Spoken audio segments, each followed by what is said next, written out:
Curuang.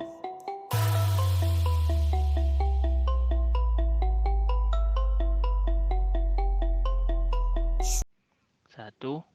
Pengertian ADS. Pengertian Digital Subscriber Line adalah teknologi yang mampu menyediakan bandwidth cukup tinggi ke rumah-rumah atau perusahaan dengan menggunakan media kabel telepon. Umumnya kecepatan download dari DSL sekitar dari 128 kbit per D hingga 24.000 KB per D. Tetapi tergantung dari teknologi DSL tersebut. Untuk ADSL, kecepatan upload lebih rendah dari download dan untuk SDSL sama cepat. 2. ADSL melalui jalur POTS dan ISDN. Konsep dasar dari ADSL merupakan singkatan dari Asymmetric Digital Subscriber Line, yaitu suatu bentuk teknologi pada komunikasi data yang dapat mentransmisikan data dengan cepat yang tinggi melalui kabel tembaga telepon dan memiliki sifat asimetrik. Sifat asimetrik maksudnya bahwa data ditransferkan dengan kecepatan berbeda dari satu sisi ke sisi lainnya. Pita frekuensi terbagi penggunaannya antara untuk pelayanan telepon dengan untuk ADSL menggunakan passive splitter atau pemisah pasif. Jalur-jalur POTS dan modem ADSL mampu menyediakan akses data. 3. Pengalokasian spektrum. Komunikasi suara tradisional dengan telepon hanya menggunakan frekuensi sampai 4 kHz. IDSN dan ADSL harus dikombinasikan dengan cara yaitu sinyal-sinyal ISDN yang keluar seutuhnya ditransmisikan secara terpisah.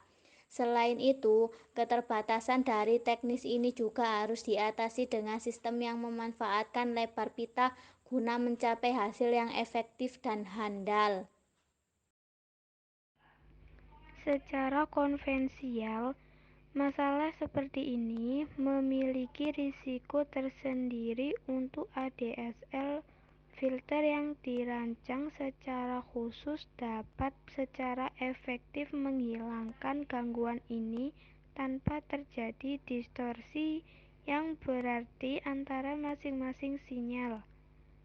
Mengubah pita frekuensi yang digunakan ADSL pada jaringan ISDN yang telah ada dapat menimbulkan dua risiko.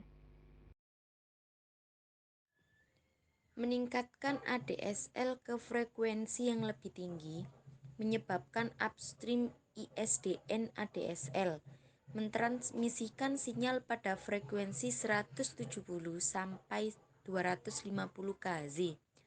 Keuntungan lain adalah operator telekomunikasi menggunakan peralatan yang sama baik untuk pengguna-pengguna ADSL POTS maupun ADSL ISDN. 4. Tipe Digital Subscriber Line. A. Asymmetric DSL adalah teknologi ini memberikan kecepatan transfer data yang berbeda antara proses pengiriman data upload dan penerima data download. Fungsi ADSL merupakan bentuk dari perkembangan DSL atau Digital Subscriber Line. Perbedaannya ialah transfer data yang akan dilakukan oleh modem ADSL ini akan bersifat asimetrik, yang berarti akan memiliki kecepatan transfer data yang berbeda dari satu sisi ke sisi yang lainnya. Cara kerja ADSL. Metodenya ialah dengan membagi sinyal yang akan dikirim melalui kabel telepon dengan teknik DMT yang distandarisasi oleh ANSI untuk dapat digunakan dalam ADSL. Layanan telepon standar akan membatasi frekuensi yang bisa dibawa oleh switch, telepon, atau peralatan lainnya. Suara manusia dalam percakapan biasa yang dapat dibawa pada frekuensi 400 Hz sampai 3400 Hz. Dalam banyak kasus, kabel yang dapat menghandle frekuensi sampai berjuta-juta, peralatan modern ini yang akan mengirimkan sinyal digital daripada sinyal analog dapat menggunakan kapasitas kabel dengan telepon sebisa mungkin, yang mana akan digunakan oleh modem DSL. DMT dibagi jalur data menjadi 247 channel dengan besar masing-masing channel 4 kHz. Dalam analogi sederhana, maka berarti ada 247 jalur koneksi yang akan dibuat oleh modem ADSL ke central office. Setiap channel dimonitor, dan bila channel ini akan mengalami penurunan kualitas, maka modem akan menggunakan channel lainnya. Penggantian channel ini telah dilakukan terus-menerus untuk mendapatkan channel yang terbagus untuk mentransmisikan data melalui kabel telepon. Kemudian kontrol maupun monitoring channel akan dilakukan di frekuensi 8 kHz untuk informasi upstream ataupun downstream-nya. B. Symmetric DSL atau SDSL.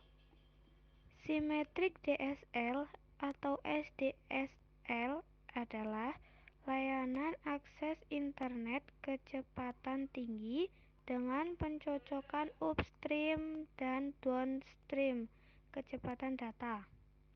Artinya, data dapat dikirim ke internet dari mesin klien atau diterima dari internet dengan ketersediaan bandwidth yang sama di kedua arah. Cara kerja SDSL. SDSL menggunakan frekuensi digital dalam perjalanan lintas telepon untuk mengirim dan menerima data. Bila menggunakan saluran telepon untuk SDSL, line telepon adalah fax harus dihentikan. Oleh karena itu, line khusus atau tambahan diperlukan untuk layanan SDSL.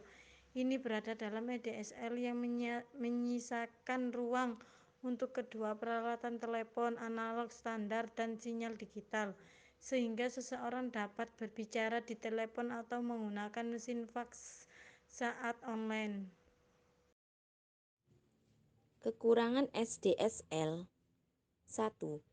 Jika tidak menggunakan sistem anti petir atau grounding yang baik, maka akan boros modem atau terkena petir terus. 2. Kabel diputus orang lain. 3. Modemnya lebih mahal dari modem ADSL. 4. Hanya dapat digunakan pada saluran sepanjang 10 kFT. Kelebihan SDSL. 1. Bandwidth yang disalurkan simetrik. Dalam arti, kecepatan upload dan download sama sesuai paket layanan yang pelanggan pilih sebelumnya. 2. Delay rendah. 3. Tidak bergantung dan tidak mengganggu pada saluran telepon yang ada. C. Symmetric High Speed Digital Subscriber Line atau SHDSL. Teknologi Symmetric High Speed Digital Subscriber Line atau SHDSL dapat melayani penggunaannya dengan fitur multi-rate atau kecepatan yang dapat berbeda-beda. Multi-service dengan jarak jangkauan yang lebih panjang dari teknologi DSL yang lainnya dan memiliki sinyal yang kuat. D. Integrated Service Digital Network DSL.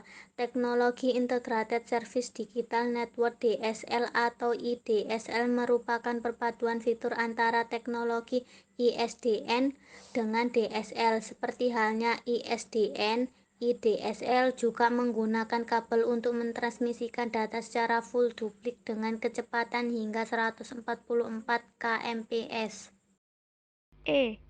Very High Data Rate Digital Subscriber Line atau VDSL merupakan teknologi DSL dengan kecepatan tertinggi, yaitu mencapai 52 Mbps. F. High Data Rate DSL atau HDSL, teknologi kecepatan transfer data yang sama dengan jaringan EI saat ini. 5. Kelebihan dan kekurangan DSL. Kelebihan DSL. 1. Koneksi yang simultan antara internet dengan suara atau fax melalui kabel telepon. 2. Kecepatan akses yang tinggi dan selalu online. 3. Harga penggunaan murah terutama untuk perumahan. 4. Keamanan data terjaga baik. Kekurangan. 1. Panjang kabel tembaga dari CO ke pelanggan. 2. Adanya load cloise dan breakage taps. 3. Hambatan ketiga adalah serat optik.